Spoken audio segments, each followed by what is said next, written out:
On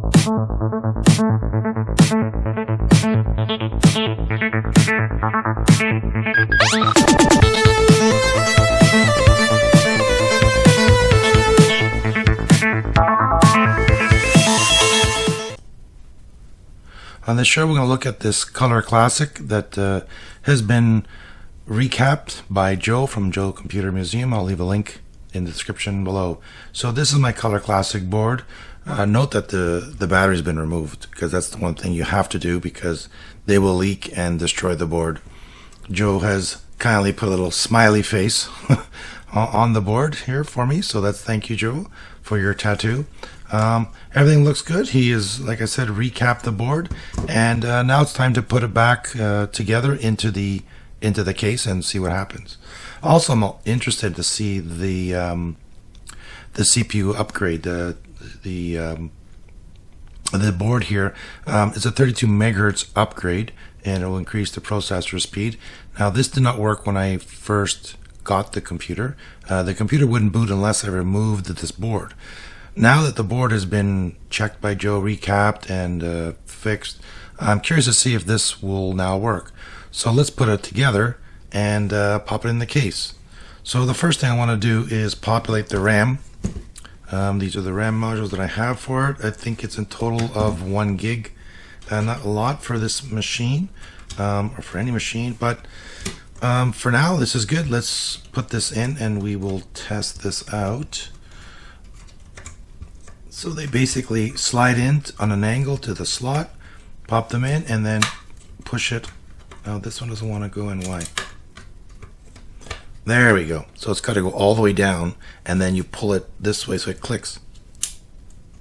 Just like that. So now it's clicked into place. These are ready to go, and let's pop it into the actual case and we'll give it a test. I just noticed something I wanted to mention just before I pop it in.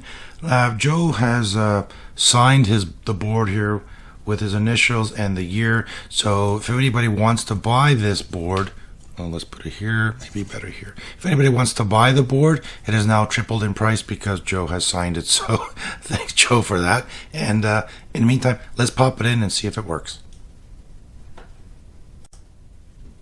So we have the board. The board, it goes in very nicely on the Color Classic. It just basically slides in, and note that the ports are facing back, and there's a connector which connects into the actual unit and plugs in from there. So let's plug it in. I haven't put the accelerator card in yet. I just want to see if it boots up. I've already installed the Blue SCSI drive in it. It's a real big pain to put in the case, so it was recommended to actually put it externally as opposed to pop it inside the actual Color Classic case. I've already done that. However, I've lost the footage, and I really don't feel like pulling it out because it's a real big pain to get in there. So maybe I'll add some footage another date about the Blue SCSI. But for now, let's see if this actual board has been repaired correctly. So there's 2 slots on the side. They just line up like that, and it just slides in. And then you push at the very end, you give it a little push, and there you go. Now it's actually plugged in. So we can now plug in our keyboard, and which has the mouse. This also is a back plate for it, which gives you a list of all the ports. On the back, it just snaps on, but we'll leave it off for now because I'm going to be pulling the board out again. So let's turn the Mac around. Let's plug it in, and we will then turn it around and see if it powers up.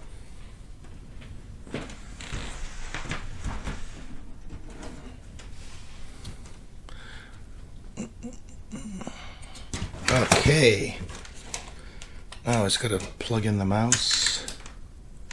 So on these keyboards, the cable I plugged from here into the back of the Mac, and then the mouse can go on this side, or you can go on the other side too, I believe, and go on either side. And then we power on. Now, on the back, there's a switch. The switch does not turn on the computer. You have to turn that switch on and then press this button to actually power up the unit. So let's do that. Let's hit the back.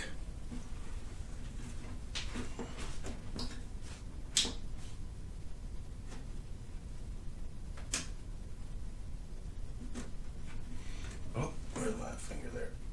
There we go.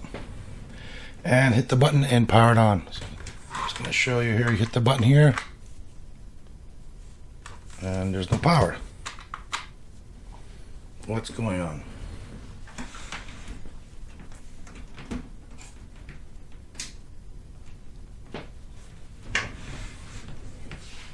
It'd be nice if I actually plugged in the power cable all the way in. Let's try again.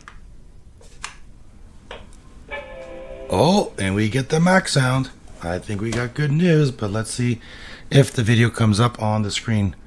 There's some kind of weird thing showing up on the camera. I'm not sure what that is. It might be the screen is dirty, but it doesn't look it from here. So it's coming up and it's looking better. Oh, I have the mouse. And we are just waiting for it to do its magic.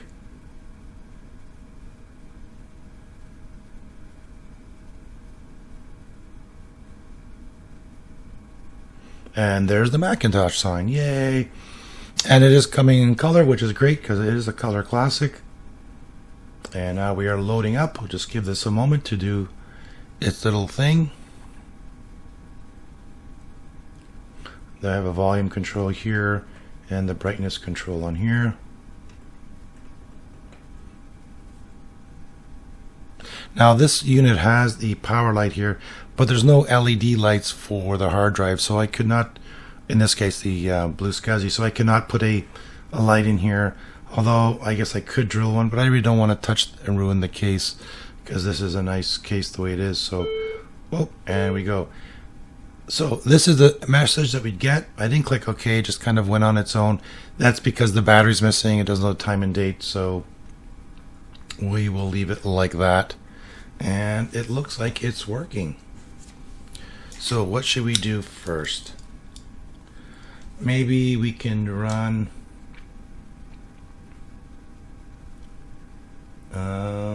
let's see here. Let's open up what's on the drive.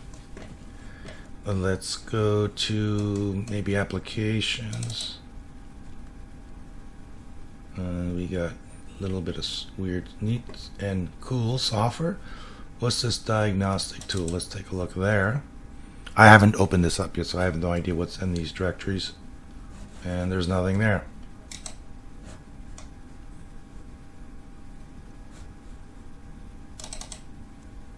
Software FPU. Okay, that's not what I wanted. Oh, benchmarks. Speedometer 4.02. Let's give that a try.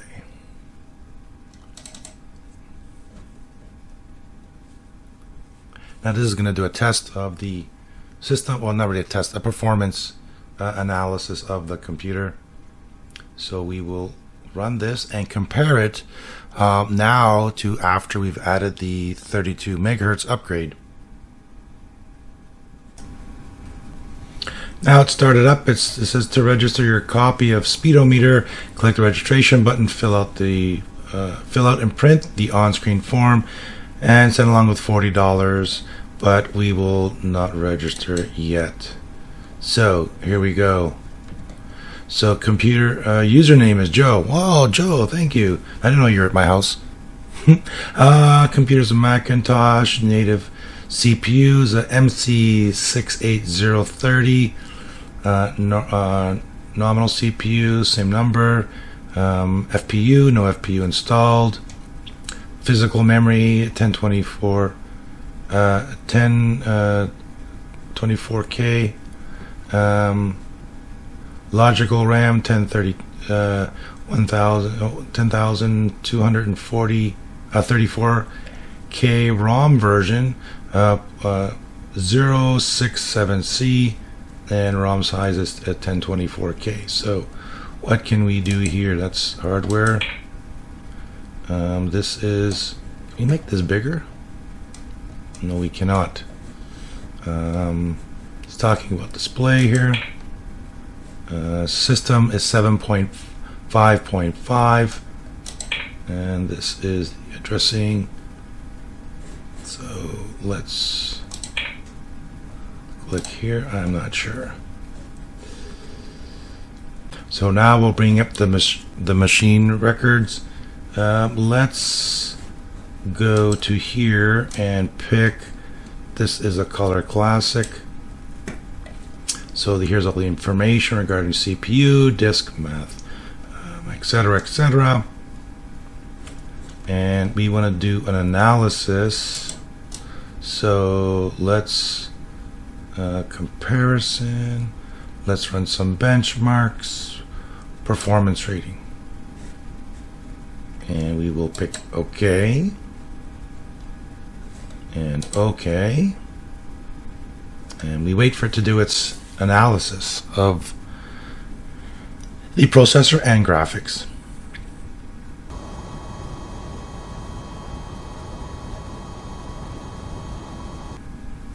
So it looks like it has done the CPU and graphics.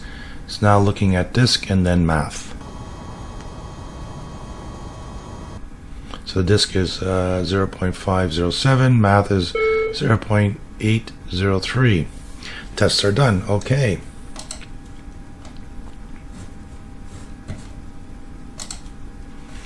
So here is the color classic, and this is my machine. It looks like it's faster on the disk.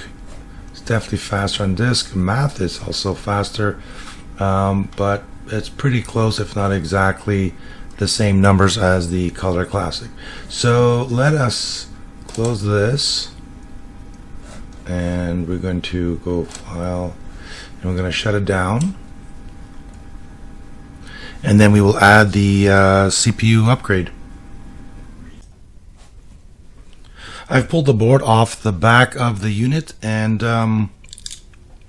just make sure that it's powered off, not just shut down from the Macintosh screen, but actually hit the power button to make sure there's no power before pulling out the board.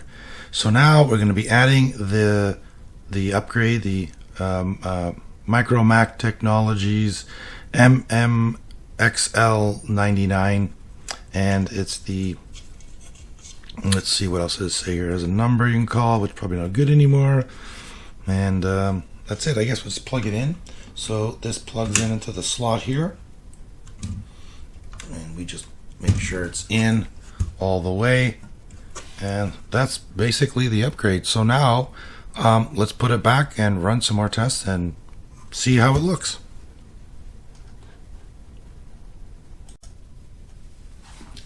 With the board back in now, I've hit the power button on the back, and I'm going to be powering it up off the keyboard by pressing this button, and there's the chime.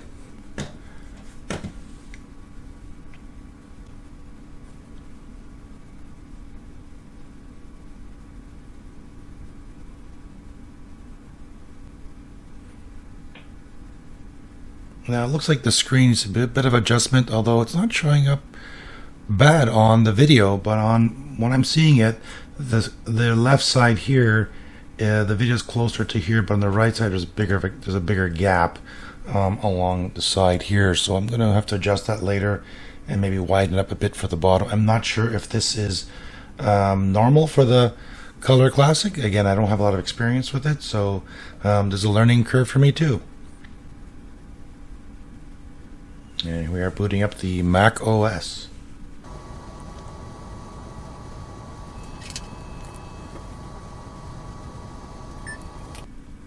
Again, the error for the time. And we're going to load up the machine records. It does feel a little bit more peppy. I'm not sure how much more.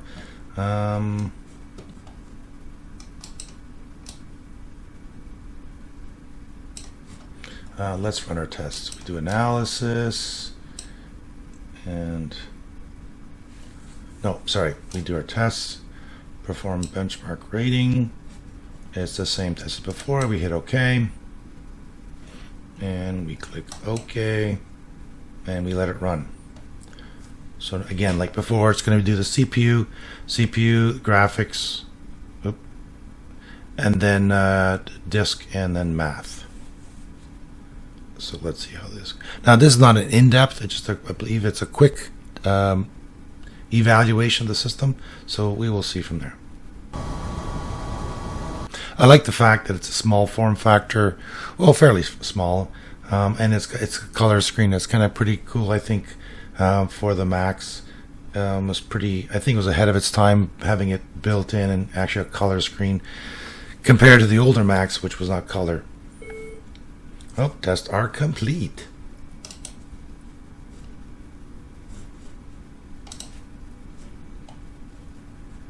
So this is the current machine. We want to pick the Color Classic and compare. So what do we have here? The CPU shows a little higher for some reason. I guess this is graphics.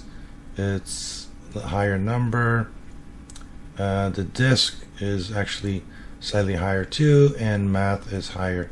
And the PR, I'm not sure what PR is, but this is 0.40, this is 0.29. So I am not sure. I'm not sure which these numbers, if higher is better. I believe so. I believe it's a faster performance when it's higher. So the CPU has gone from 0.25 to 4.42. So I found some SCSI software on the computer itself, and I ran the test software, and it's giving me a read kilobits per second, just about 520, and then the writes are 340, something like that. I'm not sure if that's fast or not. I don't have anything else to compare it to. I don't have any other hard drives. So if you do know if that's a good numbers, leave it in the comments. I'd love to hear and learn more about the Color Classic. Well, that's it for this episode. Hopefully you've enjoyed watching it, and you will come back and join me in the future to watch me learn the Macintosh software and operating system. I want to install some programs like Word, Excel, and definitely some games, and we'll try that out. So come on back and check those videos out in the future. Big thanks to all my subscribers, and big thanks to viewers like yourself for coming and watching. If you like the episode, give me a thumbs up. If you don't, you know what to do. Like, share, subscribe, all that kind of fun YouTube stuff. And we'll see you soon. Take care.